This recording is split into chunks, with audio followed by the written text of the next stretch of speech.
When Frisco Independence started football just 3 years ago, their goal was to eventually make the postseason. But after 2 seasons where they only won 3 total games, the Knights were thinking that those playoff dreams, that was a long ways away. But as our North Texas Honda Dealers Inside Story finds out, averaging 46 points a game this year has led Independence out of the shadows and into the spotlight.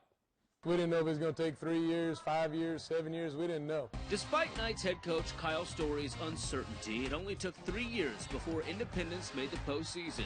However, the first 2 years were brutal. It's a tough process to go through when you're not as good as other people, and you know you're going into a game. You may not have a very good chance to win.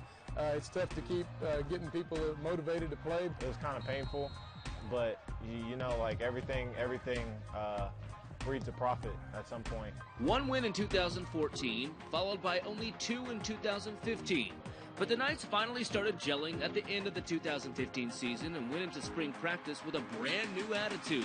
I fear failure, so I'm a person that's going to work hard until I'm successful. I'm on top. So you know, it's not okay to lose, and it's not something that you should just accept. And we all took that pain throughout the years and worked harder throughout the off seasons to get better to this point. Independence did not accept losing this year as they raced out of the gate with 4 straight wins.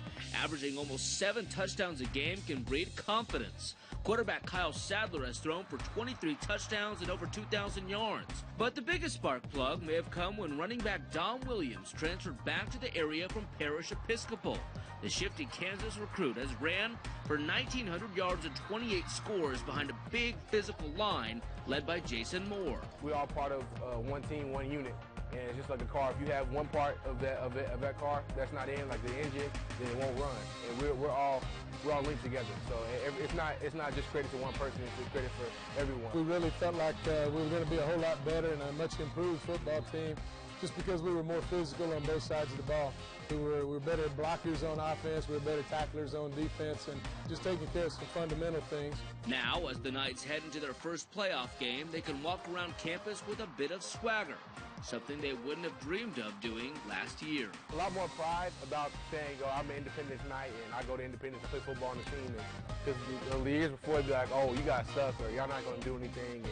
And now whenever I say, oh, I go to Independence, it's like, oh, y'all doing very well this year. And I'm like, yeah. So I mean, so it's a little more respect that comes with being an Independence Knight this year. Incredible turnaround, and the Knights took their 8-2 record into a game with McKinney North last night.